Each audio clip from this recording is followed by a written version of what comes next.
Nice to be back. I've got the honor and privilege of announcing the first winners of the John Logan award this year. And the first team that's going to come down here are Maarten van Haeren, Peter Hoang, and Ethan Berman. And they are going to be off to do some exploratory climbing on the east side of Mount Logan, the highest mountain in Canada. And yeah, here are our guys. And in the time of COVID. Thanks for having us, Barry. Yeah, my pleasure. Yeah, well, cool. Yeah, maybe tell us a bit about where you guys are off to. Yeah, well, yeah. First of all, thanks so much for selecting us for the 2020 John Logan Award. Really honored to be kind of putting forward the standard here and trying to put together a trip to lightweight style, and we're hoping to go to the south side of Mount Logan for our trip here in the spring. All right, cool. Yeah. Cool. Yeah. Well, it wasn't it was an easier decision. It was a really exciting trip, and as you know, John had a big history on the south side of Logan, as does Jim. So yeah, quite a cool fit. So yeah, Peter. Yeah, I'm not really sure what to do. It's gonna be really cool. I'm actually gonna be really tired. I'm just been on glacier for a long time. Hopefully the weather is friendly to us all. Yeah. Well, you're in quite a heavy snowfall area, and you can get a lot of snow. But it's have you guys been there before? I don't think I realized that. Yeah. Nope, I've never been that way. Yeah. It's like stepping back into the Pleistocene Ice Age, and the Alaska Range is amazingly impressive, but it's quite a tight range. And the thing that strikes you about the St. Elias is there's an ocean of ice. Like the Seward Glacier is 15 kilometers across. So, it'd take you a while to go across it to snowmobile. But you look out on this island of ice and this ocean of ice, and there are these islands of big peaks that stick up. And of course, the biggest is Logan. And for people in the audience who don't know, the most massif mountain in the world. No other mountain has as much volume as Mount Logan, over 100 kilometers around in its base. So pretty amazing place. And having been there several times, I want to be going back. I should have got on your team. Yeah, I don't think you would have been eligible for the John Logan in that case, Barry. Yeah, decide to give myself the award. Actually, Jim and I have talked about that, actually. But, there's something else that Maarten and Ethan and I have in common that we'll maybe chat about a little bit here, and that is the Emperor face of Mount Robson. And Mount Robson is the highest peak in the Canadian Rockies, and had the border survey been done, I think 8 years before it was done, a sliver of the summit of Robson would be in Alberta. But the Robson Glacier, in those 8 years before they got to that point of the survey, had retreated enough that all of the water was flowing into British Columbia. 8 years before, though, it parted around a little hill down, far below the glacier now. And some of the water was going into Alberta. So Alberta would have had a slice. But yeah, what can you say? Government workers. Anyways. So Infinite Patience, a place that I spent a lot of time. I was telling these gentlemen earlier on that between 1989 and 2002, we set off for Infinite Patience 7 times. We got on the mountain 4 times. And cumulatively spent, 10, 15 days of my life up there trying to put up this route. So, Maarten, you were the first to head up there after, a while. Yeah, certainly. I think Marc-André Leclerc had soloed the route just two years before we headed up there, I think.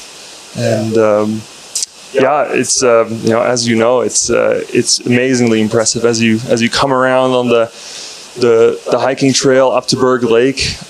You're just you start looking at the south side, and then you slowly walk up and wrap around the west side of the mountain, and eventually the Emperor Face comes into view after, I think, 25 or so kilometers of hiking. Or a 10-minute helicopter ride. There are quicker ways, or for sure quicker ways. But it's amazing because it's just such a big peak, and the aspect that we're looking to climb, you just don't see it till you're all the way in there. And for sure, we even since you folks climbed it, I think we have huge advents with good weather forecasting, of course, and just in general, lots of folks going up there and having a bit of a better idea maybe of what the conditions of the mountain are like. But all the same, I think it's still you still don't know when you start up what it's going to look like up there. Yeah. And I'll just ask in big kind of terms, how long did you take on the route? So we took 2 days going up, and then by the end of the second day, we had made it down to the bottom of the cane face, and then it was dark and we were tired, and then spent the night below the cane face, and then the last day walked out the Patterson Spur. Well, that kind of warms my heart, even with our helicopter ride in. It only took us 3 days to get to the top, with our third day right on the summit. And we got out a little faster, and the expedited exit, yeah. And what did you think when you looked at the gargoyles? So the conditions that we had, it had been fairly warm for a bit, and then kind of got a bit of a cold snap. And so when we were up there, the gargoyles were not very big, but very unconsolidated. So even the scree and the rock below the gargoyles was unfrozen, and so you kind of plunge your tool or your hand through the gargoyles and then also through the rock. And so we pretty quickly built on that and started the sideways traverse across the west face, trying to make it to Dumarak's Delight, the kind of final exit pitch on the exit gully towards the summit there. Which was actually climbed by Don Gordon as the finish to the Wishbone Arete in the 60s. But Ethan, you've had a pretty impressive adventure there quite recently. So do tell. It was an incredible experience that we had up there last fall in October. And it's great to sit down and chat with you two about it. I mean, the two of you provided so much inspiration for my initial thoughts about going onto that face and getting out there. I initially read about it in Steve House's book, Beyond the Mountain, when I was just kind of starting off as a sport climber in northern Thailand. And Barry, I actually went to one of your book presentations for your book, The Calling, in Vancouver a few years back, and it kind of reminded me that it was a face that I always wanted to check out and experience. And I remember seeing it for the first time and thinking, wow, if I had to spend 7 times trying to climb that face, it would probably be worth it, because it's such an impressive mountain. Luckily, I got up it the second time. So. Good work. I got to ask a question though. Did I sign your book that night? I don't think I bought the Classic climbers over here. Yeah, same. I can't remember if there was an admission fee for the presentation, but I probably paid that. Cool. Yeah. So you guys were in there this last fall, and you were climbing with? Yeah, I was climbing with my friend Ushton Hawthorne from Scotland, and it was actually Ushton's first time to the mountain, which I thought was hilarious because we walked in there in a sea of clouds and we couldn't even see the thing. And I, having been in there 2 times before, once to do a little reconnaissance and once to attempt the mountain last summer, I just knew what was looming above, and Ushton just had no idea what he was getting himself into. So that was pretty funny. But yeah, we had quite an anxious bivouac at the base of the face because we couldn't really suss out the conditions due to this kind of fog sitting in the valley. And so we woke up around 1 o'clock in the morning and saw that it had cleared out, and just made the decision to get up and start up the face and see what we found. And luckily we found really amazing conditions and we were able to climb our route. throughout that day and have a bivvy on the Emperor Ridge in the night. All right, yeah, and I wanted to put you on the spot, not with the book, but just to see if you could say Houston's name, and if he's watching, he's going to get a laugh out of that, because every time I've met him a dozen times now, I always fumble his name, and as we know, Houston is originally from Ireland, so yeah. From Scotland. Oh, geez. Now, that's it. Houston, if you're watching, just write me off. Yeah. So did you guys finish via the Traverse, or did you climb through the gargoyles? Or? Yeah, we finished that second day via the Traverse across the Upper West Face as well. We had briefly contemplated staying on the ridge, but we were totally socked in with 30 meters of visibility for almost the entire day. And I was leading up front, and a couple times had crested onto the ridge just route finding, and the wind was howling and there was rime flying everywhere. So yeah, it was definitely the logical decision to stay a bit lower on the face. And I have to say that the final pitch to the summit of Mount Robson is one of the most wild, exposed, crazy environments I've ever seen. There are these massive towers of ice leaning in every which direction, 20 meters above you, and it's really just incredible. And you've been on your toes for days at that point, and you just pop onto the top, and there's this football field size flat ground. And we had initially thought, okay, we're gonna have to get off the summit and get further down. And man, we saw that flat ground, and it was instantly like we're throwing our stuff down and going to sleep, because it was such a magical place. Yeah, Philippe, the mountain guide from Briançon, who was with us, Philippe Pellet, he actually took the shovel blade and carved us out a half cave,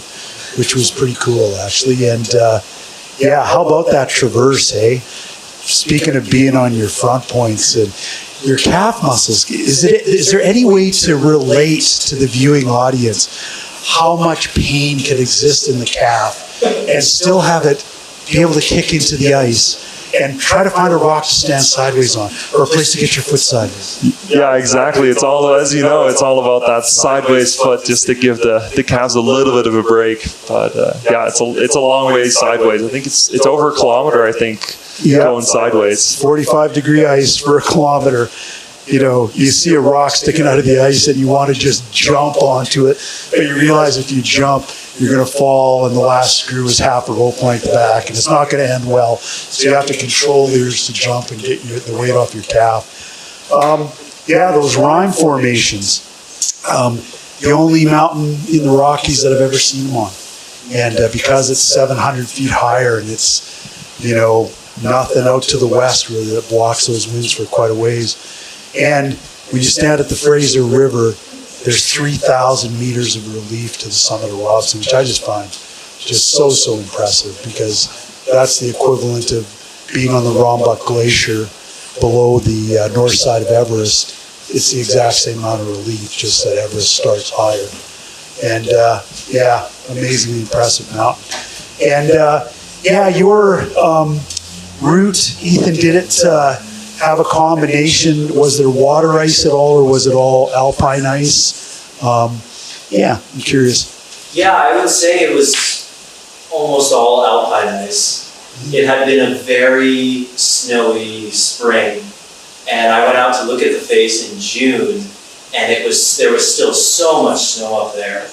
And so I figured this fall would have been a good time, and it was, because all that snow had gone through so many melt-freeze cycles and had really solidified into good alpine ice.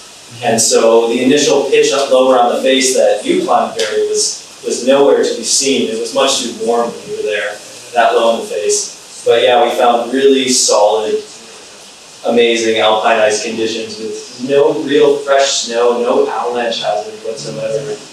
So it was, I think we really kind of threaded the needle on the window when we were there.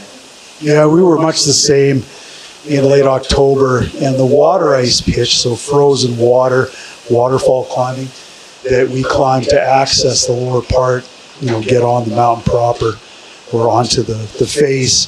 It was only like 2 or 3 days old, so it was like newborn water ice. And the first part was eggshell, crusty, stuff, but then it was kind of proper. You get ice cream, so that was pretty amazing.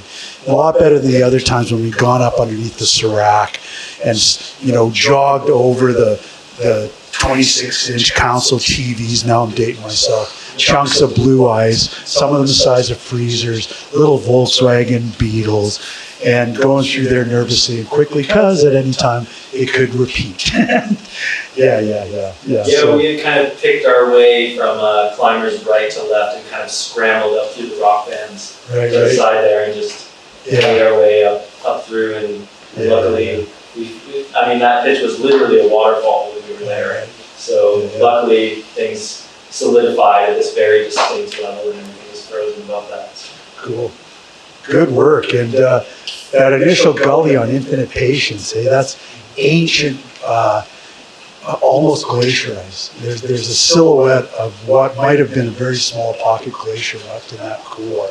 Kind of like the north face of Athabasca. There's still a silhouette of a hanging glacier that fell away in the 40s.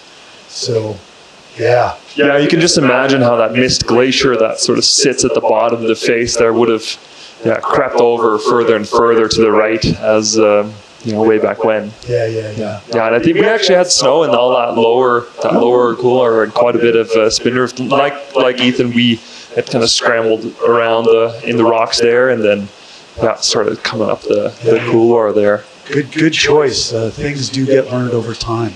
Don't go hanging out under the Serac. There may be a picture on the monitor of me standing on a ridge, and that ridge was carved by two separate glaciers at one point, which have long since quit being that high on the mountain. Yeah, so there it is. Brought up, cute. And I think I climbed 20 years to get a picture like that. But you can see all the way down to Berg Lake, and that's a rarity in and of itself that there's no clouds to obscure your view on Mount Robson. Yeah, we had good weather the night before, a ledge bivouac, no spindrift at all, no wind, and the northern lights just going on. Well, gentlemen, well done, and congratulations. And please pat Peter on the back up there with a hockey stick. And we really look forward to seeing what comes of your trip. So congratulations, guys. Yeah, thank you, Barry. Thanks so much, Barry. You are welcome.